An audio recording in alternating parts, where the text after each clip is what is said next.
Monsieur le Président de la République, vous avez le mérite d'avoir endossé les initiatives prises antérieurement dans le cadre de la réforme du droit pénal, notamment celles qui avaient abouti à la constitution sous le gouvernement de M.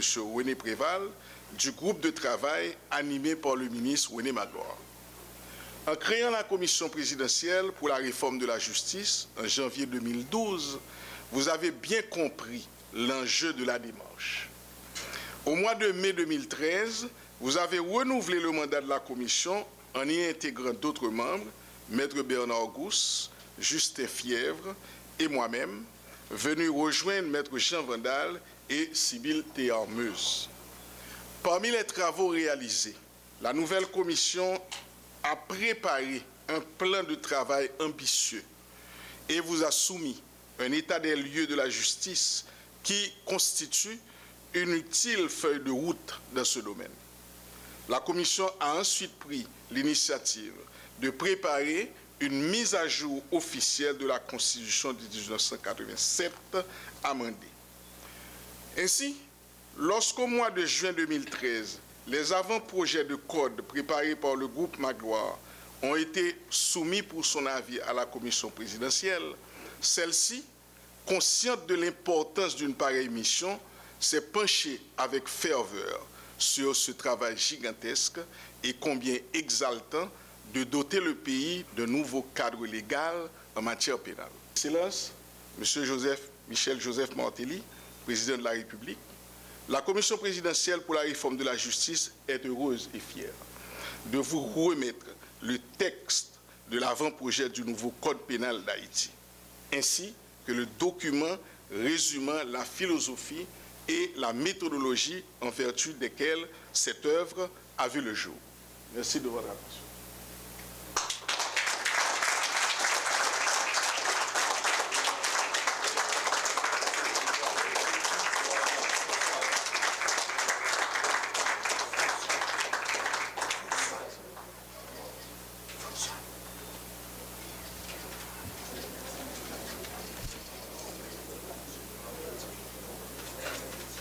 Après environ 179 ans, un nouveau code pénal est appelé à voir le jour. Il était temps, diront certains. Et en tant que ministre de la Justice et de la Sécurité publique, je ne saurais laisser passer l'occasion de m'appesantir sur l'utilité de cet avant-projet de code de loi dans le contexte actuel de l'évolution de notre société. Force est de constater que dans son état actuel, la législation pénale est très lacunaire. Quoi de plus compréhensible puisqu'elle était restée statique pendant très longtemps, alors que la société, qui est son domaine d'intervention, n'arrête pas de changer en intégrant sans cesse de nouvelles réalités. Il en est résulté que nombre de faits sociaux répréhensibles ne sont pas des infractions proprement dites au regard de la loi. Pourtant, il existe un principe général de droit selon lequel toute infraction et toute peine doivent être prévues par la loi. Voici enfin l'avant-projet du nouveau Code pénal haïtien. Cet avant-projet participe de ce changement tant attendu que nous nous employons à mettre en œuvre au travers différentes actions depuis bientôt 4 ans. Il est appelé à imprégner durablement toutes les composantes du tissu social haïtien. S'il est ratifié par la prochaine législature, ce que je souhaite ardemment à la nation haïtienne, ce futur instrument juridique aura été l'aboutissement d'un long, vigilant et patient processus enclenché dans le souci d'adapter continuellement et progressivement les lois du pays aux nouvelles réalités de notre temps. Imaginez-vous que depuis 1825, soit 180 ans, cet instrument fondamental pour le vivre ensemble qu'est le Code pénal n'a été objet d'aucune modification majeure.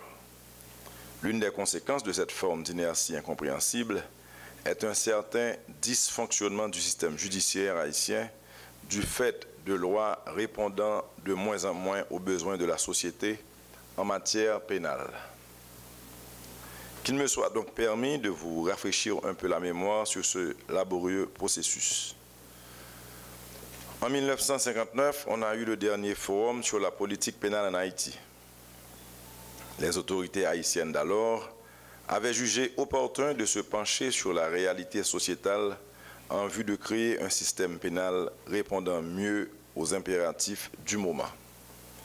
Il a malheureusement fallu attendre environ une cinquantaine d'années plus tard pour que cette volonté se manifeste à nouveau, soit le 19 septembre 2014, à l'occasion du dernier forum sur la politique pénale du gouvernement réalisé au Club Indigo.